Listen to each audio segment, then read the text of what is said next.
Ciao a tutti, sono Anna e oggi vi parlerò di uno strumento di marketing veramente indispensabile, Google Search Console. Perché è importante capire come Google indicizza e scansiona il nostro sito web? Perché circa 4,5 miliardi di utenti utilizzano Google per le loro ricerche su Internet. Ma cosa fa concretamente Google Search Console?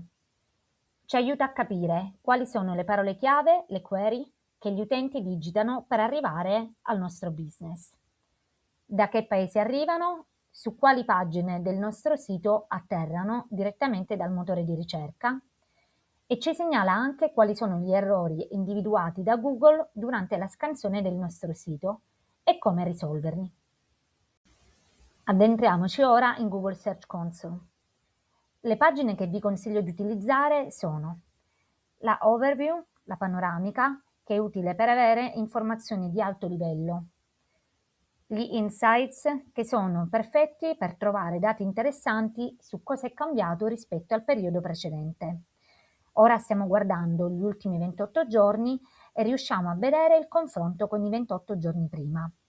Qui possiamo scoprire le pagine più trendy, quelle che hanno perso dei click o delle impressions, da quali paesi arriva il traffico e da quali sorgenti. La prossima pagina fondamentale è quella di performance, un vero e proprio approfondimento di quello che gli insights ci hanno già detto. Vediamo un po' di definizioni. Le impressions sono le visualizzazioni dei vostri annunci organici, cioè non a pagamento su Google.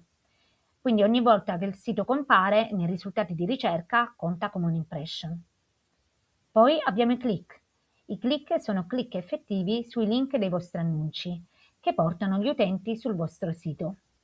Ed ecco qui le landing pages, le pages sono le pagine di atterraggio. Non sono pagine qualsiasi visualizzate sul sito, ma sono proprio le prime pagine su cui gli utenti atterrano arrivando da Google. In questa sezione possiamo analizzare i trend dei clicks e delle impression, del click-through rate e della posizione media, l'average position. Possiamo anche filtrare tutti questi dati per query, landing pages, paesi, dispositivi utilizzati, aspetto della ricerca o singole date. Infine potete anche filtrare per tipo di ricerca, web, immagini, video, news e anche AI. Se la parte relativa alla ricerca AI non vi appare visibile, vi consiglio di utilizzare questo filtro personalizzato. Trovate in descrizione la formula Regex.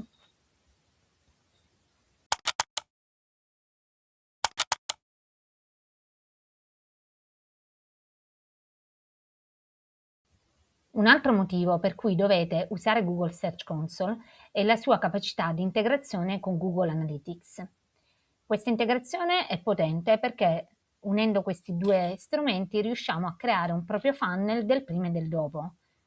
Con Search Console sappiamo cosa fa l'utente prima di atterrare sul nostro sito, cosa cerca, cosa vede, mentre grazie ai dati di Google Analytics sappiamo come si comporta una volta che è atterrato sul sito.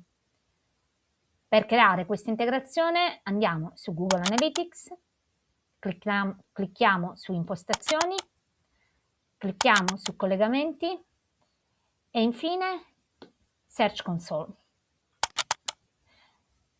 Una volta completata l'integrazione vedrete comparire il modulo dedicato a Search Console. Sotto la voce Report su Google Analytics 4 con gli stessi dati visti finora.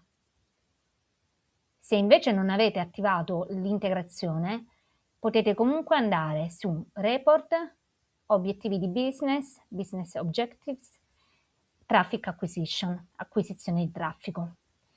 Filtrate come canale principale Organic Search, come dimensione secondaria la Session Source uguale a Google e vedrete la performance del traffico in arrivo da Google.